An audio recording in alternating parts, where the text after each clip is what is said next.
You could put half of Trump supporters into what I call the basket of deplorables. You have a campaign like Mr. Trump's, where the cornerstone of his campaign is based on bigotry and trying to divide us up. What he brings to my country, what he's awakened in my country, is bigotry and distrust. The bigotry and the racism and the ignorance and the incitement to violence that he's been encouraging in people. The racist, sexist, homophobic, xenophobic, Islamophobic, you name it. Well, there's one thing all the smart people agree on, from Lena Dunham to Bill Clinton. It's that Donald Trump won in November because America is a very bad place, filled with very bad people, racists, mouth breathers, the entire cast of Deliverance, basically. Well, political scientist David Paul Kuhn heard that explanation and decided to dig deeper. The result is a recent op-ed in the New York Times. The title of it says it all. Sorry, liberals, bigotry did not elect Trump. He joins us now. David Kuhn, great to see you. Thanks for having me, Tucker. I have to say, my favorite was Chelsea Handler saying that Trump was so sexist you need to move to Spain, which is less sexist. Hilarious. Anyway, you looked into this really article of faith that Trump got elected because America is retrograde and bigoted, and you found what? He didn't get elected for that reason. If you, for example, take the voters, about a fifth of voters, tens of millions, did not approve of Donald Trump or Hillary Clinton, but they went overwhelmingly for Trump. Why? Because he was the challenge to the status quo that Hillary Clinton embodied. And Yes. It sort of brings up larger issues, right? Because we've seen this story before, right? The Republicans win the White House, and the explanation that's given is that it's sexism, it's bigotry, it's the worst in Republican voters. But of course, right. That's the equivalent of, in business terms, of a company saying, you're not buying our product, it's got to be the consumer's fault. But you don't see companies do that. You don't see companies blaming the consumer.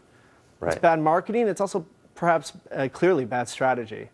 Yeah, New Coke failed because Americans have no palate. It's not a good answer. So you make a really good point, I thought, in this piece about basically the current condition of the Democratic Party, which is really weaker than many of us recognize. The Obama years, popular as he is as a person, have been devastating to his party. And you point the finger at his abandoning his economic message early on and instead focusing on health care. That's critical. 8 years ago yesterday, I wrote an essay for Real Clear Politics, basically undermining the hype about Barack Obama.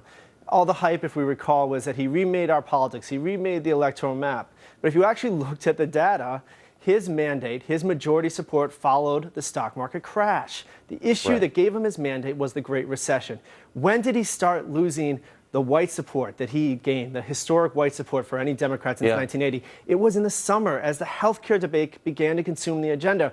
What happened to all those promises and those whispers in late 2008 about a New Deal? It didn't happen. So why did Barack Obama then, by 2010, and his party suffer historic congressional losses?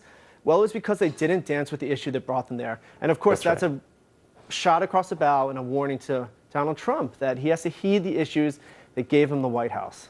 That's right. He's got to make good on his economic promises. Why, I wonder, it seems like an obvious point. I think it's a correct point. A lot of smart people in the Democratic Party, and yet none of them prevailed upon Hillary to come up with a coherent economic message. And you see that with a bunch of Democratic politicians. Why? Why wouldn't they do that? They thought that the making of a modern Democratic president was identity politics. Appeal to enough Hispanic voters, enough African-American voters, enough Norwegian bicyclists, and you'll be the president of the United States because the demographics are on your side. The problem is, for all the hype about political machinations and about GOTV efforts and data on your iPhone that can find the voter, at the bar across the street, the fact is, if you don't have a good message and you don't have an inspiring candidate, you're not going to inspire voters.